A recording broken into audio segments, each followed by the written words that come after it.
안녕하세요. 부동산을 보는 눈 리얼아이 박감사입니다. 요즘 또 집값 반등한다는 얘기 많이 나오고 있죠. 긴축의 영향으로 자산시장이 조정을 겪는 과정을 겪고 있는 게 지금 상황입니다. 그 과정이 시작된 지 얼마 되지도 않았는데 벌써 반등이란 얘기가 나오고 있어요. 그동안 이렇게 자산시장에 거품이 생길 수 있었던 이유, 돈은 풀었는데 돈값은 안 쳐주니까 투자 사람들이 자산시장으로 몰려갔죠. 성장으로 돈이 쏠리는 게 아니라 자산의 거품을 만드는데 그 많은 유동성이 쓰여졌습니다. 10억에 사서 다른 사람한테 20억에 판다, 이렇게 폭탄 돌리기를 해온 시장이었어요. 소득으로는 살기 힘든 세상이기 때문에 사람들은 더더욱 투자에 열을 올렸죠. 한탕해서 파이어족이 된다든가 이런 열풍이 불면서 자산시장의 과열은 더욱더 커져갔습니다. 중간에 차익을 실현해서 이런 꿈을 이룬 사람도 있겠지만 굉장히 소수에 불과하고 대부분의 사람들은 그런 희망을 품고 자신의 유동성을 전부 다 자산에 쏟아붓는데 지금 그 자산시장의 조정을 겪는 그런 상황에 처해 있습니다. 주식시장 같은 경우 코스피 3,000이 넘고 나아가 4,000 간다 이런 얘기 해가면서 그러면서 우량주 삼성전자 7, 8만 원에 사서 지금 다 발목이 잡혀 있죠. 새로운 투자처라고 하면서 굉장히 뜨거웠던 코인 시장 수백 배 돈을 불릴 수 있다? 마치 도박판과 같았어요. 제가 아는 분도 1억 정도 루나에 투자를 했다가 10억까지 가는 그런 기쁨을 맛봤는데 그게 하루아침에 휴지 조각이 되는 그런 경험을 했습니다. 부동산에 뛰어든 사람들도 같은 입장에 있습니다. 3, 4억 하던 아파트를 5, 6억 주고 사면서 앞으로 10억에 팔 수 있다, 이런 기대감을 가지고 샀는데 안 팔리고 지금 이자 부담에 허덕이고 있어요. 이처럼 수많은 자산시장이 지금 조정을 겪고 있는데 특히 부동산 같은 경우 그 규모도 크고 또 그 조정을 겪는 과정이 다른 자산시장보다 훨씬 더 장기적으로 이루어집니다. 금리가 오른 이유도 있고 경기 자체도 좋지 않은 상황이죠. 우리나라가 장기 침체로 접어들 수 있다, 이런 얘기 나오고 있습니다. 상반기에는 어려워도 하반기에는 나아질 거다라는 기대가 있었는데 상반기 거의 끝나가고 있으니까 이제 상저하저 전망이 나오고 있어요. 성장률 전망 1.6% 정도 성장할 거다, 이렇게 보고 있는데 연간 2% 정도는 올라가야 현상 유지인데 그거보다 못한 상황을 예상하고 있습니다. 우리에게 소득을 주는 기업들도 지금 수익을 못 내고 있죠. 빚 갚다가 끝난다고 고금리 때문에 기업 3곳 중 2곳은 수익을 못 내고 있습니다. 적자를 내거나 손익분기 상황에 있는 게 3분의 2나 됩니다. 작년보다 어렵다고 하고 70% 이상은 비상경영 체제에 돌입을 했습니다. 그만큼 경기가 좋지 않은 상황이에요. 이러니 그동안 과열됐던 자산시장 조정을 겪는 과정을 겪고 있고 부동산도 예외는 아닙니다. 지방이 먼저 식기 시작을 했는데 대구 같은 경우 굉장히 오랜 시간 지금 하락세를 겪고 있죠. 이렇게 집값이 조정되는 시간을 겪고 있는데 이제 대구 같은 경우 중간 정도 소득을 보이는 사람들이 살 수 있는 아파트가 2채 중 1채가 됐습니다. 그동안 닿을 수 없는 집값이었는데 이제 대구에 있는 아파트 2채 중 1채는 중간 정도 돈을 벌고 있으면 살 수 있는 수준으로 가격이 많이 내려왔어요. 대구의 주택구입 물량 지수가 50을 넘어섰는데 이 지수 100이면 중위소득 가구가 대출받아서 어떤 주택이든 살 수 있다라는 의미니까 대구에 있는 집 중 2채 중 1채는 이제 살 수 있는 가격 수준이다, 이걸 뜻하고 있습니다. 경북이나 전남, 이렇게 지방권 같은 경우는 7, 80대 수준을 보이고 있는데 그거에 비해서는 아직 낮은 수치지만 그래도 대구의 집값이 좀 조정이 되는 모습을 보이니까 이 주택구입 물량 지수가 상승을 했습니다. 근데 서울 같은 경우는 이게 3에 불과합니다. 10년 전에는 30 정도는 됐었는데 지금은 3의 수치를 보이고 있어요. 서울에 중간 정도 소득을 갖고 있는 사람이 대출을 끼고라도 살 수 있는 아파트가 전체의 3%밖에 안 된다는 걸 의미합니다. 그만큼 서울의 집값이 지금 과열이 되어 있다는 뜻이죠. 10년 전만 해도 30이 넘었었는데 집값의 과열기를 거치면서 20에서 10 계속해서 떨어지다가 이제 한 자릿수로 떨어졌습니다.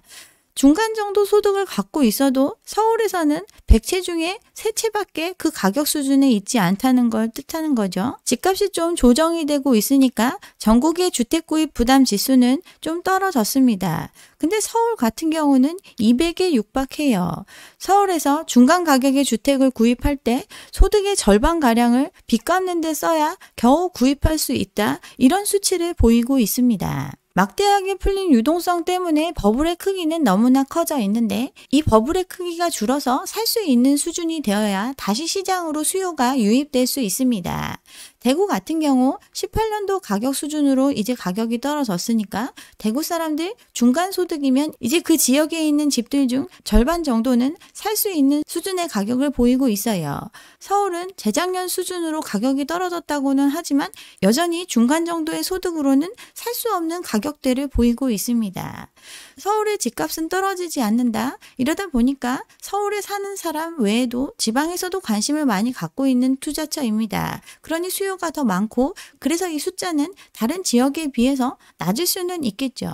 그래도 서울에 있는 집 중에 중간 소득으로 살 수 있는 집이 20-30% 정도는 돼야 하는데 지금은 3%밖에 안 되는 현실입니다. 아직도 갈 길이 멀어요. 집을 사지 않으면 가격은 내려오게 되어 있습니다. 지금 미분양이 많이 늘어나니까 할인 분양하고 있죠. 가격을 깎아도 팔리지 않는 게 현실입니다. 그 얘기, 가격이 지금 시장에서 받아들일 수 있는 가격이 아니라는 뜻이에요. 그렇다면 이게 조정이 되는 시간은 반드시 필요합니다. 집을 갖고 있는 사람들, 언제든 공급자로 돌아설 수 있는 사람들입니다. 그들이 지금 떨어진 집값보다 더 비싼 값에 집을 샀다면 손해를 보며 바로 판다, 이런 결정을 내리기 쉽지 않습니다. 어느 정도 인식의 시간이 필요해요. 이러한 과정을 거쳐야 가격은 정상화가 되고 그를 위해서는 일정 시간이 필요한데 지금 그 과정을 거치기도 전에 PF 폭탄 문제 때문에 정부는 부동산 경기 부양을 위한 정책을 실시하고 있습니다. 문제가 너무 심각하죠? 미분양이 계속 쌓이고 있고 부동산 경기 침체 때문에 돈줄 마른 건설사들이 지금 줄도산할 위기에 처해 있습니다. 도급순위 133위 중견건설사죠. 여기 지금 기업 회생 절차에 들어갔습니다. 공사는 중단되고 준공승인을 받았는데도 대금 지급 문제 등 이런 것 때문에 정상 입주가 이루어지지 않는 상황이 속출하고 있어요. 2년 전만 하더라도 연매출 2,800억이나 올렸던 회사인데 이렇게 상황이 급속도로 악화되고 있습니다. 이유는 부동산 경기 침체와 부동산 PF 위기에 따른 유동성이 막히면서 시작이 된 거죠. 지방 건설사 부도가 조금씩 일어나고 있는데 점점 이게 퍼져가고 있습니다. 건설사 도산이 현실화되고 있죠. 분양 대금을 통해서 PF를 통해서 빌려 쓴 돈을 상환을 해야 되는데 미분양이 늘어나면서 한계 상황이 오고 있어요. PF 대출 연체율이 치솟고 브릿지론 상환 지체로 인해서 공매 처리되는 사업장이 늘어나고 이 문제가 건설사 도산으로 이어지고 있습니다. 분양 일정을 미뤄가면서 물량을 줄이고 있는데도 미분양 증가세가 꺾이지 않고 있습니다. 최초 청약률이 급감하고 최종 미분양으로 이어지는 물량이 급증하면서 사업 수익성에 대해서 돈 빌려준 사람들이 의문을 갖고 이 빌려준 돈에 대한 회수가 의문시 되니까 돈을 더 안 빌려주려고 하고 이런 자금 경색 상황이 건설사를 도산으로 이끌고 있습니다. 영원히 뜨거울 것 같았던 부동산 시장이 차갑게 식으니까 남의 돈으로 여기저기 사업 벌려놨는데 그 돈을 갚아내지 못하고 있어요. 국내 금융권 부동산 PF 대출 잔액 130조에 육박하죠. 특히나 증권사들이 내준 부동산 PF 대출 연체율 10%가 넘어가고 있습니다. 심지어 본 PF를 실행한 후에 공사가 진행 중이거나 완공된 사업장도 최종 분양률 하락으로 대출 원리금 상환이 안 되고 있으니까 본 PF마저 부실로 이어질 가능성도 높아지고 책임 준공 의무를 떠안은 건설사들 부도 위험이 높아지고 있어요. 건설사가 보증하고 책임 준공 이런 약속을 다 걸어놨는데 이들이 무너지면 이들한테 돈 빌려준 금융권도 타격을 입게 됩니다. 소형 건설사들 몇 개씩 쓰러지고 있고 이게 중견 건설사로 전이되는 양상을 보이고 있어요. 동원건설, 대우조선해양건설 많이 들어보셨죠? 이런 데들 지금 부도 처리되거나 기업회생에 들어갔습니다. 최근에 범현대가에 속하는 건설사마저 법정 관리를 신청을 했죠. 금융권 건설사의 위기가 초래될 걸로 보여지니까 이를 막기 위해서는 미분양, 미입주를 막아야 하는 절체절명의 상황입니다. 그러니 정부는 돈을 빌려줄 테니까 분양받으라고 하고 중도금, 잔금 이런 것도 대출 풀어주면서 미입주를 막으려고 노력하고 있는 거죠. 바닥을 찍었다, 매수세가 회복됐다 이런 얘기를 하지만 결국 이런 회복세를 보이게 됐던 거 정책의 영향이죠. 또다시 가게한테 빚내서 집 사라 이것 때문에 회복세로 이어지고 있다고는 하는데 이것만으로 지금의 상황을 반등시킬 수 있을까 생각해보면 너무나 당연한 결론에 도달하게 됩니다. 거품이 제거되는 과정을 거치고 있고 이 과정에서 누군가는 손실을 부담해야 거품은 제거될 수 있습니다.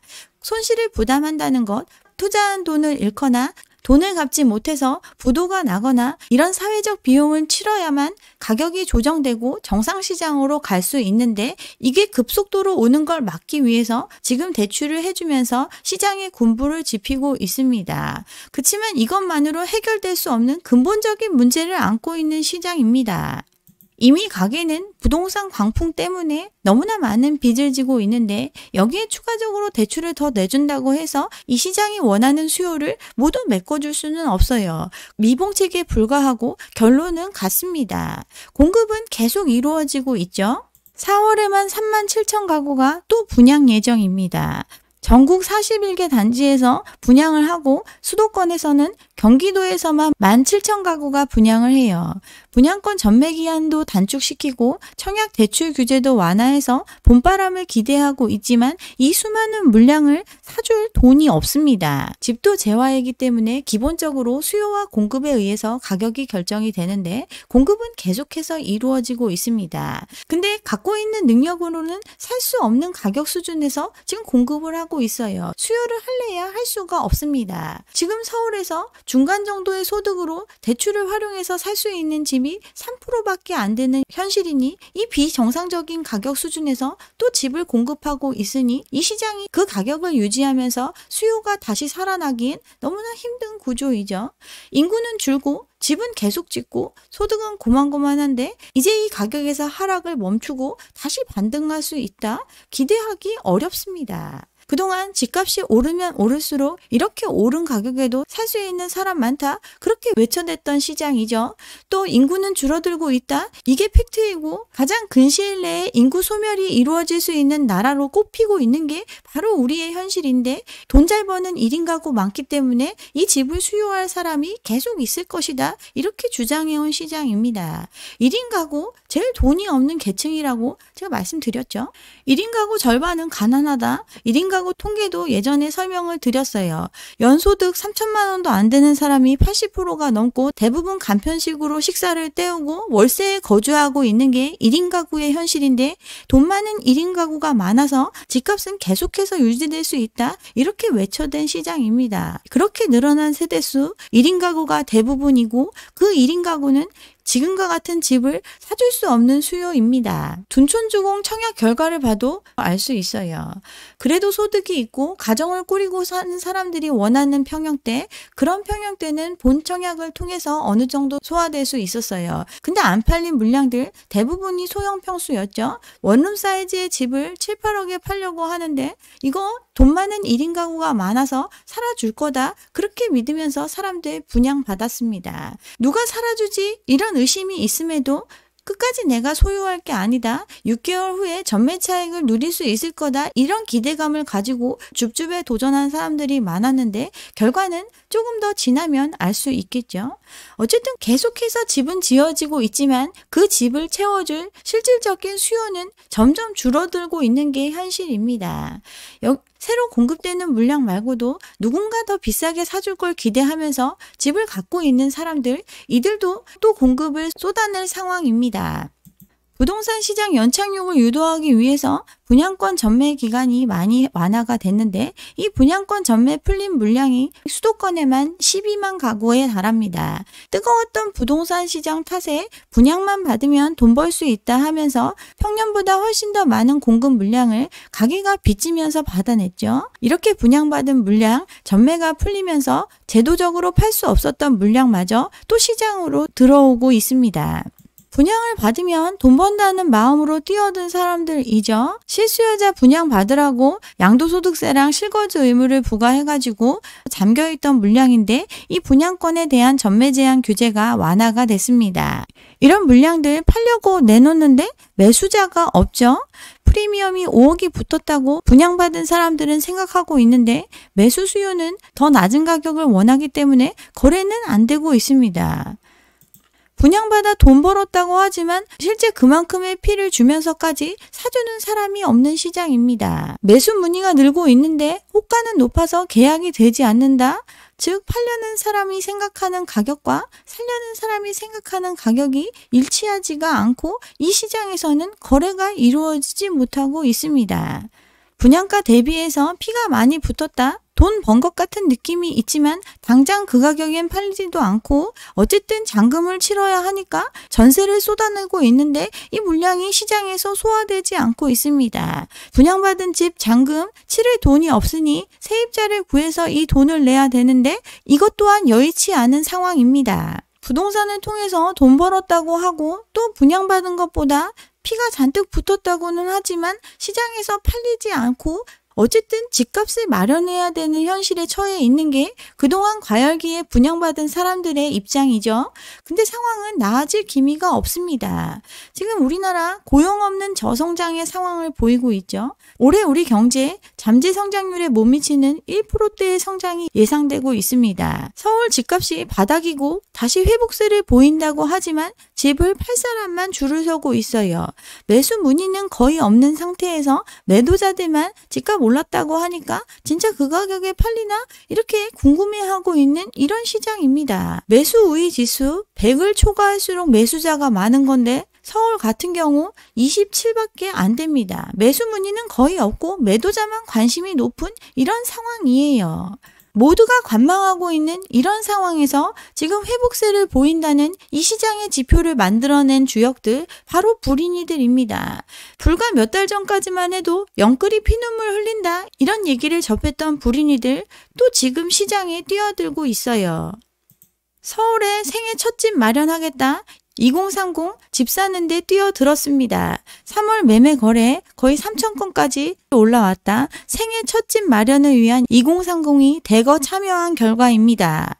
젊은 세대 포모 심리에 빠져 있죠. 남들이 하는 투자 따라가지 못하면 평생 거지로 살 수밖에 없다. 이런 불안 심리에 지배당하고 있어요. 요즘 2차 전지 핫하다고 하니까 또다시 빚 무서운 줄 모르고 B2에 나선 사람들 늘어나고 있죠. 너도 나도 투자를 하고 있습니다. 부동산도 마찬가지고 주식도 마찬가지입니다. 올해 5조 8천억 순매수 중에 절반이 신용대출로 뛰어들었습니다. 몇 배씩 오른다고 하니까 빚내 가면서 추격 매수에 나서는 사람들이 급증하고 있고 곳곳에서 수익 인증글이 올라오고 하니까 나만 혼자 소외될지 모른다 이런 마음에 빚내서 또 투자하고 뛰어들고 있습니다. 이런 개인의 신용거래가 증시 하락의 뇌관이 될 수 있다는 말 나오죠. 버틸 수 있는 능력이 매우 취약한 세대가 뛰어들면서 자산 가격의 폭등을 이끌었는데 그들이 견뎌내지 못하면 강제적인 반대 매매가 이루어지고 이 반대 매매가 다시 낙폭을 키우는 악순환이 벌어질 수 있는 것 주식시장이나 부동산 시장이나 마찬가지입니다. 생애 최초 주택 매수 늘어났는데 정부 정책이 이 영끌들을 희생양으로 삼고 있는 거죠. 완화된 대출 조건을 통해서 그동안 산전수전 겪은 4050이 뛰어들지 않는 시장에 2030이 나서주길 기대했고 그들은 그 의도대로 움직이고 있어요. 지금 이 시장을 기웃대는 사람 불인이밖에 없습니다. 비쌀 때 돈 빌려주면 뛰어드는 게 바로 불인이들이죠. 그들이 거품을 만들고 그 피해를 또 고스란히 그들이 입게 됩니다. 부자는 이런 과정을 통해 더 부자가 되고 가난한 사람은 더 가난해지는 양극화가 더욱더 심각해질 수밖에 없어요. 버블이 잔뜩 낀 부동산 가격 아직 다 내려오지도 않았는데 지금이 바닥이다라는 얘기에 돈 빌려줄 테니까 사라는 꼬드김에 넘어가서 비싸게 사준 영끌들 결국에 남는 거 빚밖에 없습니다. 평생 눈물로 이 빚을 갚아가야 해요. 또 다른 버블이 형성될 때까지 이 시장에서 빠져나가지 못하고 빚의 굴레에서 계속 허덕일 수밖에 없는 그런 암담한 미래를 스스로 선택하고 있습니다. 지금은 집 살 때가 아닙니다. 네. 여기까지 오늘 준비한 내용이고요. 오늘 제 영상이 좋았다면 좋아요와 구독 잊지 마시고 다음 영상도 함께 해주시기 바랍니다. 감사합니다.